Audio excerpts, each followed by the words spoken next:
পাশুখালীর বিল আমি আছি মাঝি পিছনে সবকিছু পর্যায়ক্রমে দেখাবো। এইগুলো পুঁটি মাছ একদম সদ্য ধরা, তাজা লাফাচ্ছে। মাছ ধরার দৃশ্যগুলো দেখতে খুবই ভালো লাগে। এমন প্রাকৃতিক পরিবেশে কিছুটা সময় কাটানো, আহা, মনটা একদম প্রশান্তিতে ভরে যায়। আমরা মাছ ধরার পাশাপাশি তুলেছি শাপলা, কলমি শাক আর ঢ্যাপ। মাছ ধরার জন্য নৌকায় যাওয়ার আগে আমাদের কিছু প্রস্তুতি থাকে। আলোর ব্যবস্থা সাথে রাখতে হয়, নিজের নিজের গামছা, জাল, তারপর মাছ পাওয়ার পরে সেগুলো রাখার জন্য পাত্র, এ সবকিছু সুজনই ঠিকঠাক করে নেয়। সুজন আমাদের কলেজ জীবনের বন্ধু। প্রতি বছর বর্ষা এলেই ও আমাদেরকে আমন্ত্রণ জানায় এই মাছ ধরার উৎসবে। এটা আনুষ্ঠানিকভাবে তেমন কোনো উৎসব নয়, কিন্তু আমাদের কাছে উৎসবের মতোই মনে হয়। আমাদের 4-5 জন বন্ধু মিলে ছোট্ট একটা গ্রুপ আছে। বর্ষা শুরু হলেই আমরা একদিন হলেও চেষ্টা করি এই বিলে যাওয়ার জন্য।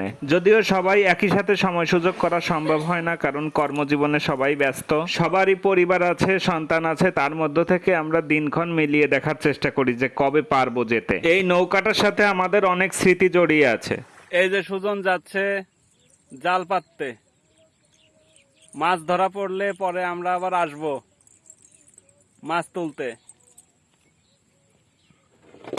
এই যে সঞ্জয় আছে বিশাল বড় লগি হাতে।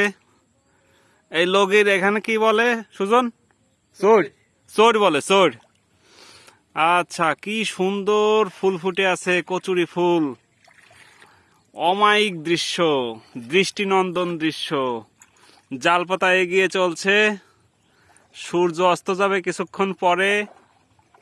এই নৌকাটা সুজনের পৈতৃক সম্পত্তি। এই নৌকাটার সাথেই ওর বেড়ে ওঠা। আমরা ভেসে ভেসে অনেক দূর চলে এসেছি। এর মধ্যে নৌকায় চুয়ে চুয়ে একটু একটু জল উঠছে, আমি সেটা ছেঁচে ফেলছি। সুজন জাল পাতার জন্য প্রায় কোমর জলে নেমে যাচ্ছে মাঝে মাঝে। আসলে মাছ ধরার মধ্যে যেমন আনন্দ আছে তেমনি কষ্টও আছে। এই কষ্টটুকু মেনে নিতে হয় আসলে আনন্দের জন্য। বিকেলবেলা, সন্ধ্যাবেলা এখানে অনেকেই মাছ ধরে। এর মধ্যে অনেক স্কুল পড়ুয়া আছে যারা দিনের বেলা স্কুলে যায় আর বিকেলে বা সন্ধ্যায় এখানে মাছ ধরতে আসে মনের আনন্দে। এতে আসলে সময়টাও খুব সুন্দরভাবে কেটে যায়, আবার কিছু মাছও পাওয়া যায়।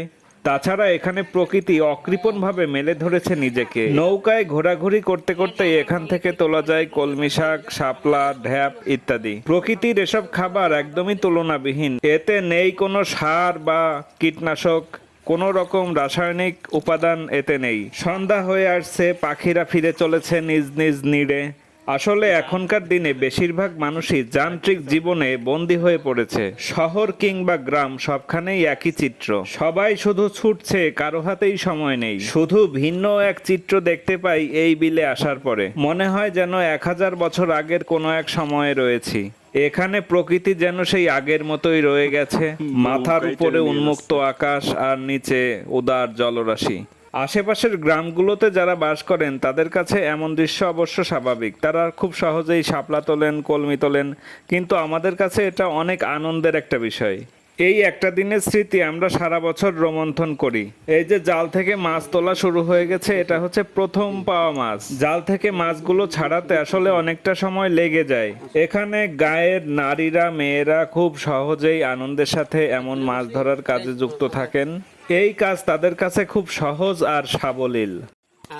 এই তো সফল, পেয়ে গেছি আমাদের কাঙ্ক্ষিত বস্তুটি। একদম।